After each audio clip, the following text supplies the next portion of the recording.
Hey, it's Ricardo and welcome back to Battlestar Galactica Deadlock, Season 2 Resurrection. Now, Season 2, it's been a long time coming and it comes with lots of quality of life improvements.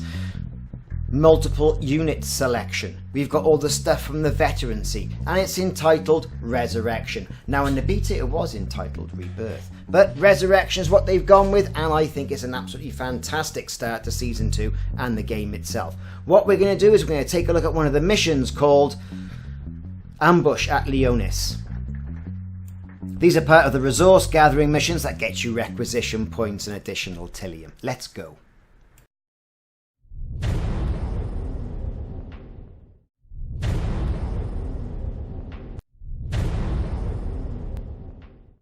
So as with the format that I follow basically on my games, I show the exciting bit, which is the FMV battle sequence, and then we go through how I got there. So I've got some Raptors in play, I've got good old Galactica, and we're letting the old Cylons have it. Cylons have deployed raiders, we've jumped in, missiles are going off everywhere, it's a right old battle. You can see I've got an Artemis class Battlestar, I've also got the Jupiter MK II class Battlestar, and they're making short work. Shall we say, I was going to say slight work, but short work of the Cylon threat. Very gratuitous sort of like explosions. We're taking out the Nemesis craft.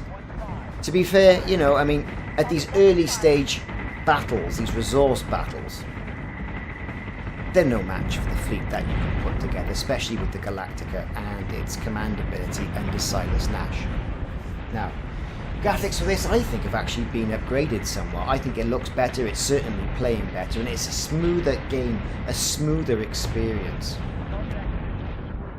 So there you go, there's our Jupiter MK II class Battlestar, the Galactica, destroying Phobos class vessels as if they weren't even there. And then again we've got the old Berserk class, and also, again, we're destroying all those ships, no problem at all.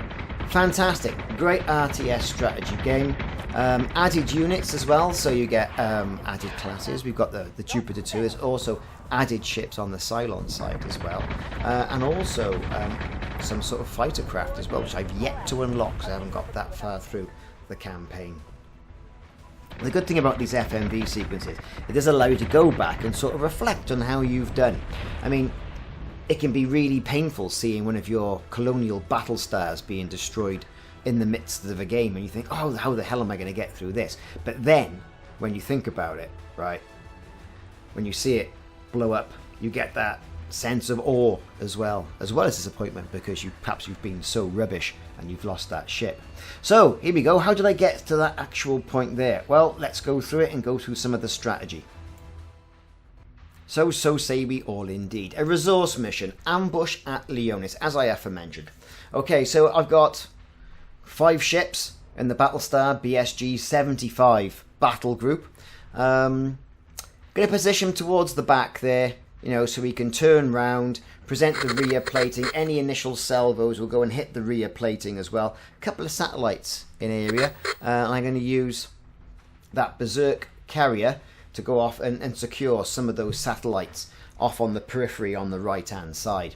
The rest, the other ships, the Minotaur and the other Battlestar class capital ships, should we say, or Battlestar group ships, I'm going to set off to engage the main threat.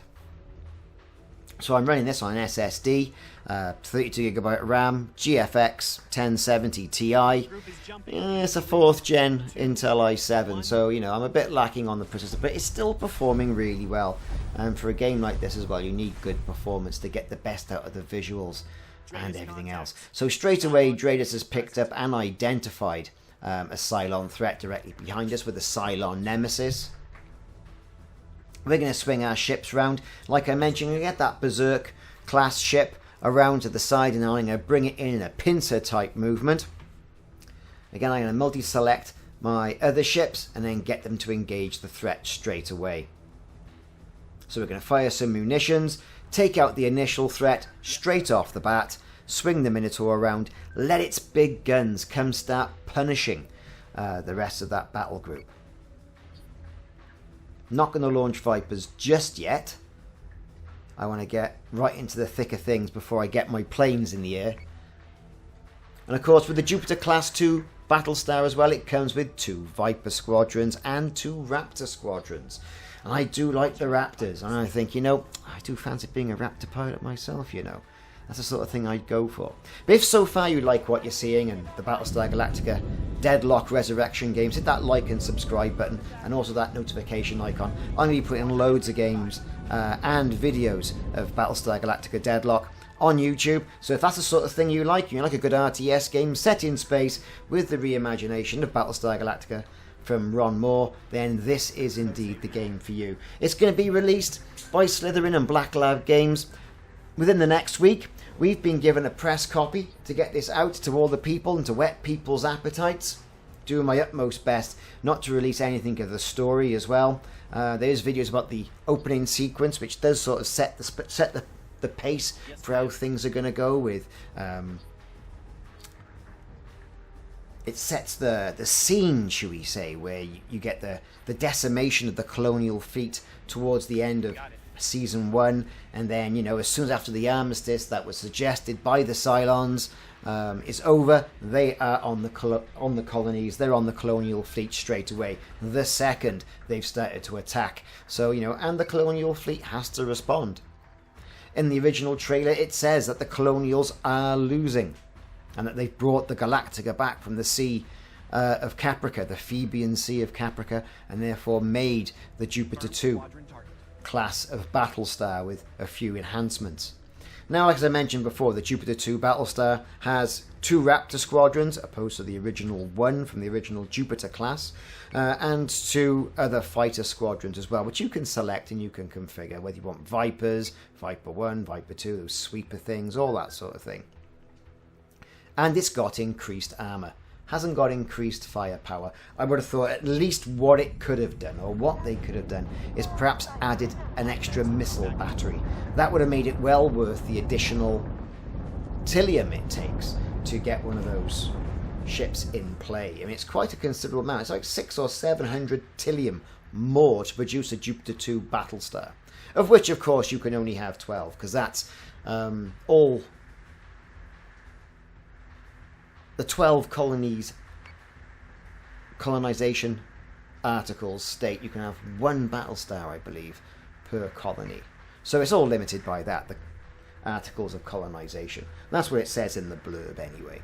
So you can have as much as what the other ships as you like, but only 12 Jupiter class. Now, whether that means Jupiter 2 class or Jupiter 1 class and Jupiter 2 class, therefore being 24, I don't know. I haven't quite got that far yet, and it's something to think about.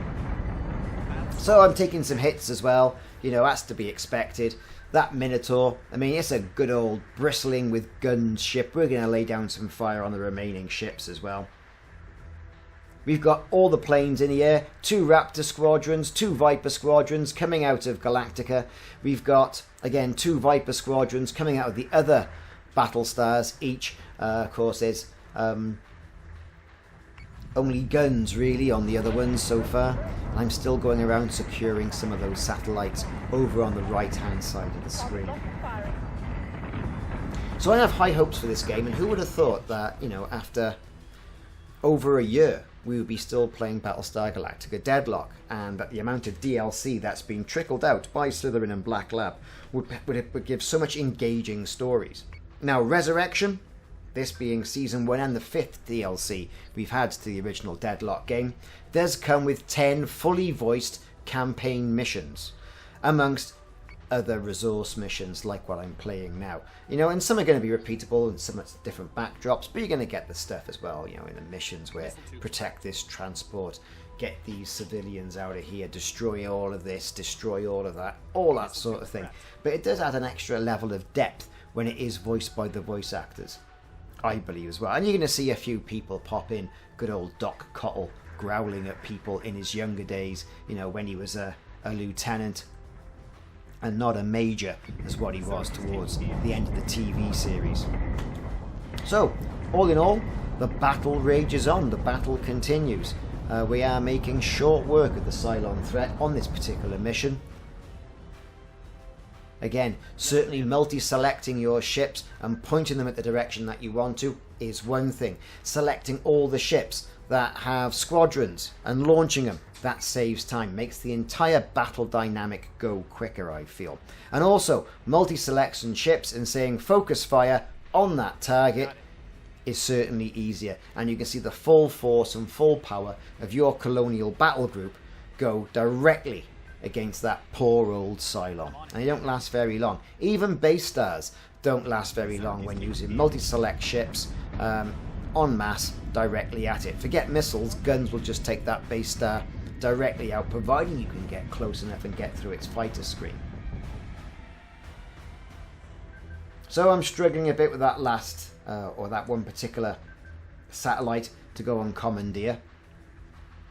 But with this mission, it is a case of eliminate all hostile forces, which I have to say, we are doing a pretty good job of. We're now in high-speed pursuit, you could say, of the other remaining Cylons, bringing all our weapons, getting all the munitions to bear as well, making full use of our fighters, our Raptors, because the Raptors can fire rockets too. They can also board, they can use abilities like strength and firewalls, all that sort of stuff as well, which I think is quite a good tactic. Send your Raptor squadron out fully armed with Vipers either side to protect it, go to a base star, and then just disable its weapons, or just board it, and just make yourself a right pain in the frack, should we say, on that particular Cylon ships. Because they do it to us.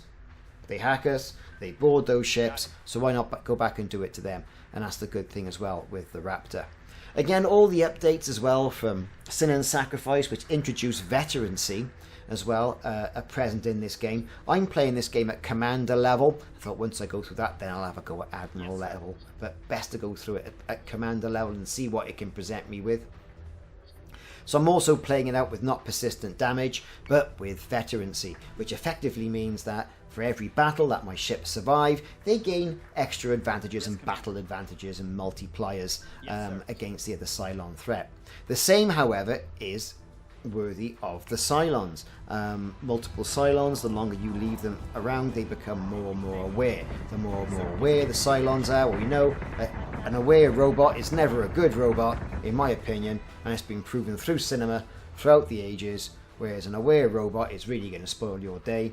You're going to get the same sort of hassle back. They're going to have their level of veterancy as well, which stands to reason, really. And I think it was all really explained in the episode of Scar in the Ron Moore series, whereas, you know, Cylons download their consciousness and the experience is not lost. Well, with this lot, it is. Especially with the Colonials, you lose your ship, you lose your veterancy, as you would expect. So we're coming down to the last ship now, I think, and it's destroyed.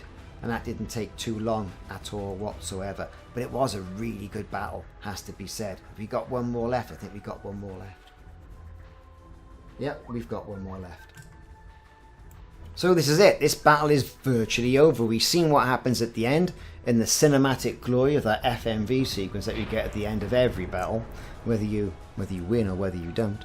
That Cylon ship is now destroyed. What I'm going to do is then play the battle without me rabbiting all the way over it, so people can watch it with full volume. Thanks very much for watching. So say we all, and all that, and look back for more videos in the series. I've been Ricardo. This has been Battlestar Galactica Deadlock Resurrection.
they can't get back up.